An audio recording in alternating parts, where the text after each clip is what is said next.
सिमेन्टसापुरि दखरा दुलाराय बर' फरायसा आफाद आरो सिमेन्टसापुरि बर' फरायसा थुनलाइयारि आफादनि जथाय बानजायनायाव खुंनाय 24थि बर' फरायसा जथुमखौ दिनै सानसेनि मेहेरगोनां हाबाफारिजों सानजारि नोगोराव थानाय सिमेन्टसापुरि फरायसालिमानि हारिमु नब्लाङाव खुंफुंनाय जादों।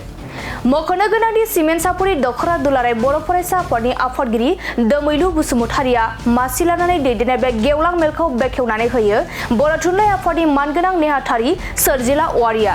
आरो बे हाबाफारियावनो गाहाय आलासि महरै बाहागो लायो दुलाराय बर' फरायसा आफादनि लोगो आफादगिरि खोरोमदाव औवारिया लोगोसे गेवलां मेलाव थांखि जानाय बुंथिगिरि महरै बाहागो लाबावो आहाम बोराइ बाथौ इंराजि जौसिन गेजेरारि फरायसालिनि गोरायुं बिदिसर दैमारिया मख'जाथावदि बर' फरायसा जथुमनि गेवलां मेलाव माननि आलासि महरै बाहागो लायो मिरु एबसुनि बुंथिगिरि मानगोनां अबिद नार्जारि आरो गोबां मेलेमजिबि सानसुमैजों लोगोसे गोबां फरायसाफोरा मैखोमै बाहागो लादों।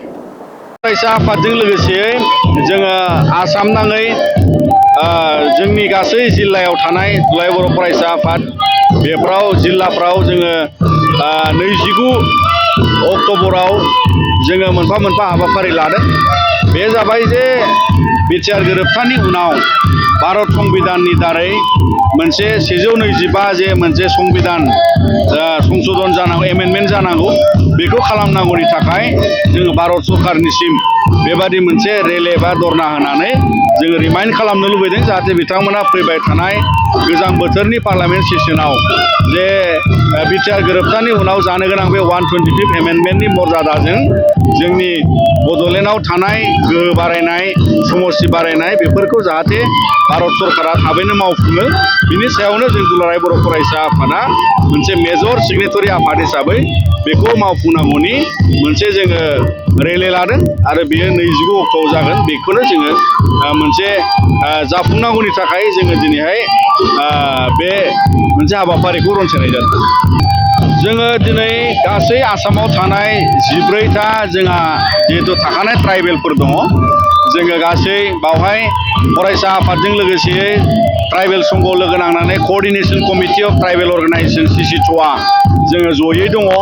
आरो बेबायदियैनो जोङो माखासे डिसिसनाव दङ जे थाखानाय आसामनि ट्राइबेलफोरा जिहेतु 14था कमिउनिटिस दङ ट्राइबेल आरो गोदानै जायफोरखौ ट्राइबेल खालामनो नागिरदों बा बिथांमोना बिदों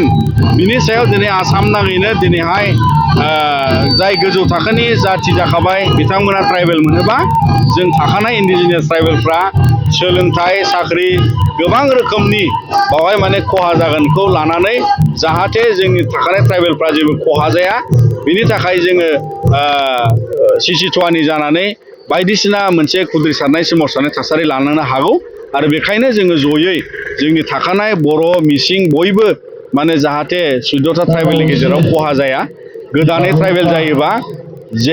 बेबादिनो माखासे संबिधानिक बेबस्थायाव जेरै बिथांमोना खालामनो नाजादों जोङो बिनि सायाव दिनै जाहाथे थाखानायफ्रा खहा जाया बिनि सायावल' जों मोनसे डिसिसनाव अटल जानानै दं।